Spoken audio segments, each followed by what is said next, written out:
नमस्कार दोस्तों, welcome back to my channel और हाजिर हुई एक और नए वीडियो के साथ। बात करेंगे आज पंजाब नेशनल बैंक लिमिटेड के बारे में। इसका रिजल्ट निकल कर आया है और यहाँ पर क्या हुआ है रिजल्ट में, क्या नहीं हुआ, सब डिटेल में बात करेंगे। तो इनका रिजल्ट दोस्तों फ्राइडे को निकल के आया था, तकरीबन 10:30-11 बजे के करीब रात को। और रिजल्ट का क्वालिटी इतना घटिया था कि दोस्तों मैं यहाँ पे कुछ पढ़ नहीं पा रहा था, तो इसलिए मुझे इंतजार करना पड़ा। अभी एक अच्छा क्वालिटी का रिजल्ट आया है, तो उसी को लेकर बात करूंगा। तो यहाँ पर दोस्तों पंजाब नेशनल बैंक ने क्या परफॉर्म किया है उसको डिटेल में बात करेंगे। तो वीडियो को शुरू करते हैं। चैनल पे नए हैं तो दोस्तों चैनल को सब्सक्राइब कर लीजिए, साथ ही बेल आइकन दबा दीजिए। और अभी तक अगर आपने डीमैट अकाउंट नहीं खोला है तो दोस्तों फ्री में आप डीमैट अकाउंट खोल सकते हैं। डिस्क्रिप्शन में आपको लिंक मिल जाएगा, वहां क्लिक करके। तो Punjab national bank public sector का एक बड़ा बैंक है। एसबीआई के बाद अगर आप कहेंगे पंजाब नेशनल बैंक का अच्छा खासा नाम है। एसबीआई का तो नाम है ही पब्लिक सेक्टर गवर्नमेंट बैंक या पब्लिक सेक्टर बैंक हिसाब से, मगर पंजाब नेशनल पीएनबी का भी अच्छा खासा नाम है। तो एक बार जल्दी से फंडामेंटल देख लेते हैं। यहाँ पर दोस्तों मार्केट कैप 32,000 करोड़ का मार्केट कैप है, तो यहाँ पर लार्ज कैप स्टॉक है। अगर देखेंगे बुक वैल्यू 48 है, तो बुक वैल्यू के नीचे ट्रेड कर रहा है। मगर एक चीज जो यहाँ पर दोस्तों जो नेगेटिव है वो है 74 रुपए का पी। यानी हर आप 74 रुपया खर्च करके 1 रुपया आपको कमाने को मिल रहा है। तो यहाँ पर पी मैं कहूंगा बहुत ज्यादा है। और इसके इंडस्ट्री में जो और भी बैंक्स है दोस्तों, उनका पी इससे अट्रैक्टिव है। जैसे स्टेट बैंक का पी आपको अट्रैक्टिव लगेगा rather देन पीएनबी का। तो ये एक नेगेटिव चीज है। अब देख लेते हैं, चलते हैं दोस्तों यहाँ पर बैंक ने कैसे परफॉर्म किया है, क्या किया है उसको देख लेते हैं। यहाँ पे सारे फिगर्स आपको लैक्स में दिखेंगे, ये वाला चीज ध्यान में रखिएगा। और दोस्तों इसका क्वालिटी अभी भी उतना कुछ खास नहीं था, और यहाँ पे थोड़ा कंफ्यूजिंग था, तो मैंने बीच में दो लाल लाइन खींच दिए। लाल लाइन के इस तरफ यानी स्टैंड अलोन सेक्शन है और यह वाला कंसोलिडेटेड है, और इसके इस तरफ दोस्तों यहाँ पर आपको ईयर ऑन ईयर का मिलेगा। तो पहले कंसोलिडेटेड का बात कर लेते हैं और उसके बाद ईयर ऑन ईयर में जाएंगे। तो यहाँ पर सबसे पहले चलते हैं दोस्तों, टोटल इनकम को देख लेते हैं। ये लैक्स में फिगर है, तो मैं आपको करोड़ में कन्वर्ट करके बताऊंगा। तो दोस्तों दोस्तों पिछले बार इसी क्वार्टर में यानी मार्च वाले क्वार्टर 2019 में टोटल इनकम हुआ था 14,962 करोड़। और इस बार यहाँ पर आप देख सकते हैं 16,824। तो यहाँ पर सीधा सीधा 1900 करोड़ का इनकम में बढ़ोतरी आया है। ठीक है, अच्छा यहाँ पर बात हुआ है दोस्तों, 1900 करोड़ का इनकम में बढ़ोतरी आया है। और इवन अगर आप दिसंबर क्वार्टर से भी देखेंगे तो दिसंबर क्वार्टर में 16,211, तो उससे भी यहाँ पर बड़ा है। तो यहाँ पर इनकम में कोई कमी नहीं की है, बैंक ने अच्छा परफॉर्मेंस दिया है, सीधा सीधा आप कह सकते हैं। चलते हैं एक्सपेंस की तरफ बढ़ते हैं, रुक एक्सपेंस की तरफ मोड़ते हैं, वहां पर क्या हाल है। क्योंकि इनकम तो आप बढ़ा सकते हैं मगर एक्सपेंस में भी आपको कंट्रोल रखना पड़ेगा। तो टोटल एक्सपेंडिचर यहाँ पर मैं खोल दिया हूँ दोस्तों। टोटल एक्सपेंडिचर अगर आप देखेंगे तो यहाँ पर आपको दिखेगा 12,045 करोड़ का यहाँ पर टोटल एक्सपेंस दिखेगा। पिछले बार ये 2019 का बात है। और इस बार अगर आप देखेंगे तो 12,690 690। तो यहाँ पर मैं कहूंगा दोस्तों 600 करोड़ का यहाँ पर एक्सपेंस बड़ा है, मगर यहाँ पर परफॉर्मेंस अच्छा दिया है। वहां पर इनकम में 1900 करोड़ का डिफरेंस दिखा है, और यहाँ पर दोस्तों 600 करोड़ का एक्सपेंस में थोड़ा सा बढ़ोतरी है। तो अभी भी कंपनी या बैंक अभी भी 1200-1300 करोड़ का तो यहाँ पर अप दिखाई रही है अपने टोटल सब चीज में। चलते हैं, अभी और भी बहुत चीज है। तो यहाँ पे अगर आप ऑपरेटिंग प्रॉफिट देख लेंगे तो यहाँ पर ऑपरेटिंग प्रॉफिट दोस्तों ये before tax and provisions and contingency है। तो ऑपरेटिंग प्रॉफिट हो रहा है, पिछले बार हुआ था 2,917 करोड़, और इस बार हुआ है 4,133 करोड़। तो वही मैं जो बोल रहा था 1200-1300 करोड़ का जो वहां पर कम इनकम में ज्यादा दिखा है और यहाँ पे एक्सपेंडिचर में कम दिखा है, उसी का फायदा यहाँ पर मिल रहा है ऑपरेटिंग प्रॉफिट में। ठीक है, यहाँ तक तो मैं कहूंगा बैंक ने अच्छा परफॉर्म किया है, कोई खराबी नहीं है। दिसंबर क्वार्टर से भी अच्छा परफॉर्म किया है, तो यहाँ तक कोई खराबी नहीं है। अभी चलते हैं दोस्तों, जो नेक्स्ट चीज है, इंपॉर्टेंट चीज है, वो है यहाँ पर कितना प्रोविजंस रखा गया है, कितना क्या रखा गया है, और उसके चलते रिजल्ट आगे जाके क्या मुड़ता है। तो यहाँ पर अगर आप देखेंगे दोस्तों, यहाँ पे प्रोविजंस यहाँ पे रखे गए हैं बैंक द्वारा, और ये मैंडेटरी था, गवर्नमेंट द्वारा यहाँ पर कहा गया था।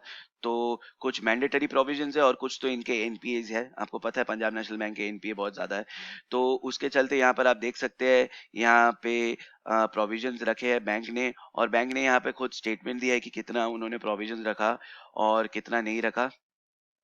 तो आप जरूर, मैं कहूंगा, रिक्वेस्ट करूंगा कि आप ये वाला डाउनलोड करके एक बार पढ़ ले। 16 नंबर पॉइंट यहाँ पर बैंक ने पूरा बताया है कि गवर्नमेंट का जो आरबीआई का जो गाइडलाइंस था, अकॉर्डिंग टू दैट भी हम लोग को यहाँ पर प्रोविजंस रखना पड़ा।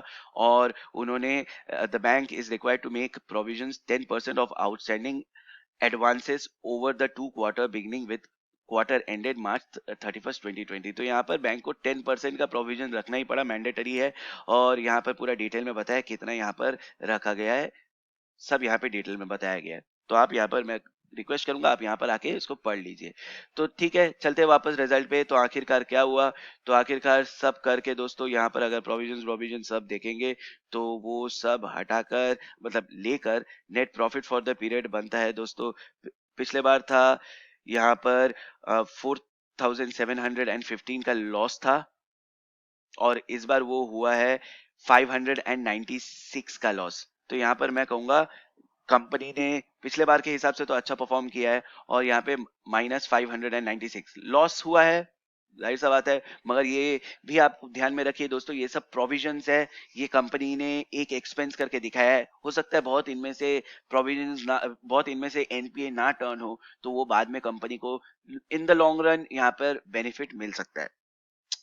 ठीक है, चलते हैं एक बार ईयर ऑन ईयर में देख लेते हैं क्या किया है कंपनी ने। तो यहाँ पे नेट प्रॉफिट यहाँ पर आपने देख लिया, इस क्वार्टर का ईयर ऑन ईयर में देखेंगे तो पिछले बार दोस्तों, पिछले साल तो कुछ ज्यादा ही इन्होंने एक्स्ट्रा ऑर्डिनरी इन्होंने लॉस किया था, तो उसको छोड़ दीजिए। और इस साल अगर 2020 का अगर देखेंगे तो यहाँ पर 363 करोड़ का यहाँ पर प्रॉफिट डिक्लेयर किया है। तो चलिए, पिछले बार के एक्स्ट्रा ऑर्डिनरी माइनस रिटर्न से तो इस बार अच्छा ही यहाँ पर मैं कहूंगा परफॉर्मेंस दिया है। अब चलते हैं दोस्तों, बैंक के लिए जो सबसे इंपॉर्टेंट चीज है वो है एनपीएस। एक बार एनपीए की तरफ रुख मोड़ते हैं, मुझे पता है आप लोग भी एनपीएस पे ही ज्यादा इंटरेस्टेड है।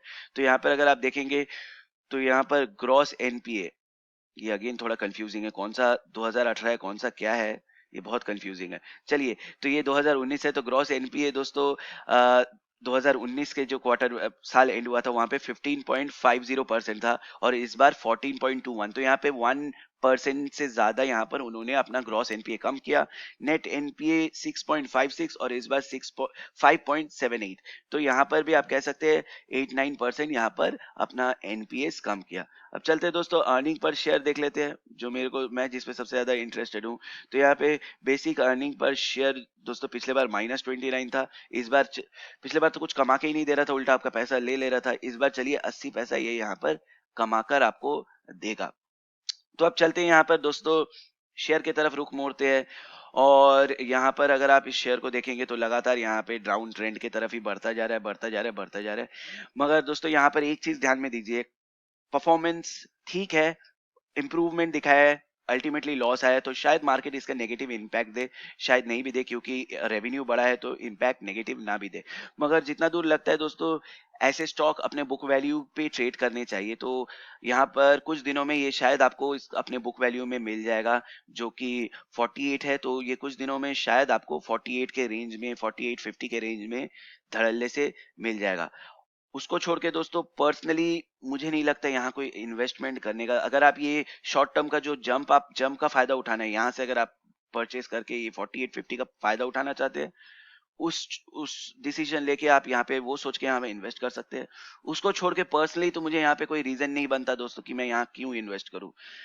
बैंक के पास एनपीए परसेंटेज आप देखिए 14-15% का ग्रॉस एनपीए, नेट एनपीए 5-6% का है। मैं यहाँ पर क्यों इन्वेस्ट करूँ, इससे अच्छे बैंक दोस्तों एसबीआई वहां पर बैठा हुआ है, मैं उस पे इन्वेस्ट करूंगा रेदर देन पीएनबी पे इन्वेस्ट करूंगा। ये मेरा पर्सनल सजेशन है, जाहिर है आपका पर्सनल सजेशन अलग हो सकता है। तो अगर आप यहाँ पे इन्वेस्ट करना चाहते हैं तो मैं कहूंगा शॉर्ट टर्म में इन्वेस्ट कर सकते हैं। ये 40-50 रुपीज आ जाएगा, तो ये 14-15 रुपए का अगर आपको गेन उठाकर निकलना है तो वो स्ट्रेटेजी अप्लाई कर सकते हैं। उसको छोड़ के कोई अभी तो फिलहाल कोई रीजन नहीं बनता कि मैं यहाँ इन्वेस्ट करूँ। तो वीडियो को यहीं खत्म करता हूँ दोस्तों। अगर वीडियो अच्छा लगा हो तो लाइक कर दीजिएगा, और मैं जल्द लौटूंगा एक और नए वीडियो के साथ। तब तक अपना ख्याल रखिए, सुरक्षित रहिए। धन्यवाद।